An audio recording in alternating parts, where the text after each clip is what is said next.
Trump menahan rundingan dengan Iran dan mengubah tekanan di Teluk menjadi perangkap gila terhadap pemerintahan diktator Iran.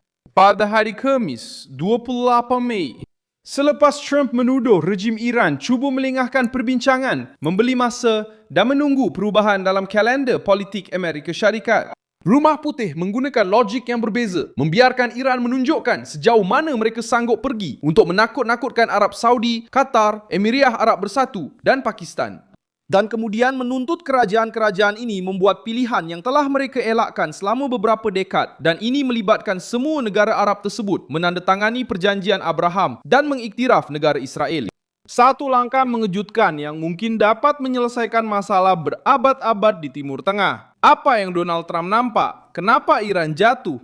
Dan bagaimana ini mengubah Teluk secara drastik? Saya akan ceritakan semuanya kepada Anda sebentar lagi. Jika Anda suka kandungan yang terus terang dan tidak berbelit-belit seperti ini, pertimbangkan untuk melanggan, kerana di sini ada video seperti ini setiap hari. Donald Trump tidak menganggap penangguhan itu sekadar jeda tanpa makna. Dia menggunakan masa itu untuk mengukur keputusasaan kerajaan-kerajaan yang hidup dalam ketegangan. Iran cuba menjadikan ketakutan serantau sebagai senjata terhadap Washington. Teheran membayangkan bahawa ini akan memperlahankan Rumah Putih. Tetapi langkah ini sebenarnya menunjukkan sebaliknya. Ia membuktikan bahawa sikap berkecuali di Teluk sudah tidak melindungi sesiapa lagi. Arab Saudi, Qatar dan Emirat Arab Bersatu telah menghabiskan bertahun-tahun cuba mengekalkan kedudukan yang selesa. Mereka berbincang dengan Washington, berunding dengan kuasa-kuasa lain, mengelak daripada bertelagah secara langsung dengan Teheran dan menjaga jarak secara terbuka dengan Israel apabila ia dirasakan sesuai. Masalahnya, Iran tetap menyerang. Rejim Iran menunjukkan bahawa bagi mereka, kerajaan yang berkecuali juga boleh menjadi sasaran jika berada di laluan tekanan serantau mereka. Di sinilah Donald Trump melihat peluang. Apabila para pemimpin ini meminta Washington supaya berhati-hati, mereka bukan sekadar meminta bertenang. Mereka sebenarnya mengaku bergantung kepada Amerika Syarikat. Mereka menunjukkan bahawa mereka memerlukan Amerika Syarikat untuk mengekang Iran, melindungi aliran ekonomi dan mengelakkan krisis daripada meletup ke atas ekonomi mereka sendiri. Donald Trump faham mesej itu. Jika Teluk memerlukan perlindungan Amerika, Teluk juga perlu membayar harga politik, dan harga itu bukanlah kecil. Masuk dengan lebih jelas ke dalam satu struktur serantau menentang Iran. Tuntutan Trump muncul berkait rapat dengan perjanjian Abraham. Pakatan normalisasi antara Israel dan negara-negara Arab yang dipacu pada tahun 2020.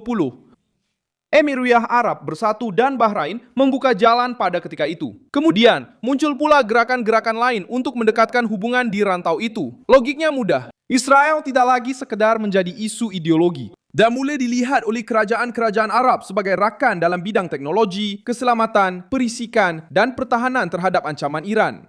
Sekarang, Trump cuba mendorong logik yang sama ke tahap yang lebih tinggi. Ia bukan sekadar menandatangani dokumen diplomatik. Niatnya adalah untuk memaksa Arab Saudi, Qatar, Pakistan, Mesir, Jordan, Bahrain dan negara-negara lain yang terlibat dalam rundingan untuk mengambil pendirian yang lebih jelas jika mereka mahu Amerika Syarikat menahan Iran. Jadi mereka perlu berhenti menyokong sandiwara bahawa Israel adalah masalah utama di Timur Tengah. Bagi Trump, masalah utama adalah rejim Iran. Iran terperangkap kerana cuba menggunakan ketakutan sebagai alat. Dengan menyasarkan Teluk, Teheran mahu monarki-monarki ini menekan Trump. Tetapi Trump telah mengubah tekanan itu menjadi hutang. Setiap permintaan untuk bertenang dijadikan alasan untuk menuntut penyelarasan yang lebih erat. Setiap tanda panik dijadikan bukti bahawa permainan lama sudah berakhir. Dan setiap ancaman Iran terhadap rantau ini membantu Rumah Putih mempertahankan idea satu barisan bersama dengan Israel sebagai pusat pertahanan serantau. Arab Saudi adalah bidak paling berat dalam papan permainan ini. Haja Arab Saudi memegang gelar yang penjaga dua masjid suci di Mekah dan Madinah. Satu hubungan rasmi dengan Israel bukan sekedar satu lagi tanda tangan. Ia akan menjadi isyarat kepada sebahagian besar dunia Islam bahawa naratif Iran telah kehilangan kekuatan. Rejim Teheran sentiasa cuba menunjukkan diri sebagai pembela penentangan terhadap Israel. Tetapi jika Riyadh memilih jalan lain, retorik itu akan menjadi jauh lebih lemah. Pakistan pula merupakan satu lagi isu sensitif. Ia bukan negara Arab, tetapi ia adalah kuasa besar Islam dengan jumlah penduduk yang besar. militer, dan nuklear. Jika Islamabad membuka sedikit ruang untuk pendirian baharu, impak simboliknya akan sangat besar. Trump tahu perkara ini. Sebab itu, tekanan bukan sahaja ditujukan kepada kerajaan-kerajaan kaya di Teluk. Ia juga ditujukan kepada kerajaan-kerajaan yang mampu mengubah persepsi negara-negara Islam lain yang sentiasa menunggu Arab Saudi bertindak dahulu. Qatar adalah kes yang paling tidak selesa. Doha mengekalkan hubungan dengan pelbagai pihak. Semasa krisis, ia menempatkan pemimpin politik Hamas dan membina pengaruh kerana berhubung dengan semua pihak. Bagi pembacaan yang pro-Trump, inilah sebabnya tekanan diberikan. Jika Qatar mahu dianggap sebagai rakan keselamatan, ia tidak boleh terus menggunakan sikap samar-samar sebagai perisai selama-lamanya.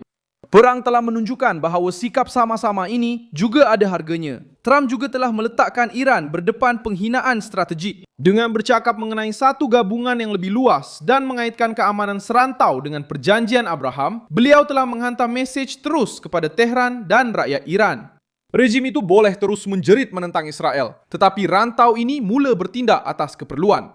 Pertahanan anti peludo berpandu, radar, teknologi, perisikan, dan laluan ekonomi sedang mendorong kerajaan-kerajaan yang dahulunya berjauhan untuk duduk di meja yang sama. Pergerakan ini tidak menghapuskan risiko serta-merta. Iran masih mempunyai peluru berpandu, pengaruh serantau, milisia sekutu, dan keupayaan untuk mencetuskan krisis. Rundingan masih berjalan dengan sukar dan Trump telah menyatakan dengan jelas bahawa beliau tidak akan menerima perjanjian yang lemah hanya untuk kelihatan diplomatik. Tuntutan untuk memastikan laluan terbuka, menghalang kawalan Iran ke atas laluan strategik dan menghalang ugutan terhadap pelayaran antarabangsa menunjukkan bahawa Rumah Putih tidak mahu memberi kemenangan mudah kepada Teheran. Perkara paling penting ialah Trump tidak menjual ilusi bahawa satu perbualan sahaja boleh menyelesaikan isu Iran. Rejim Iran ialah sebuah struktur ideologi, ketenteraan dan keagamaan yang telah bertahan daripada sekatan, operasi rahsia, serangan bersasar dan tekanan selama berdekad-dekad.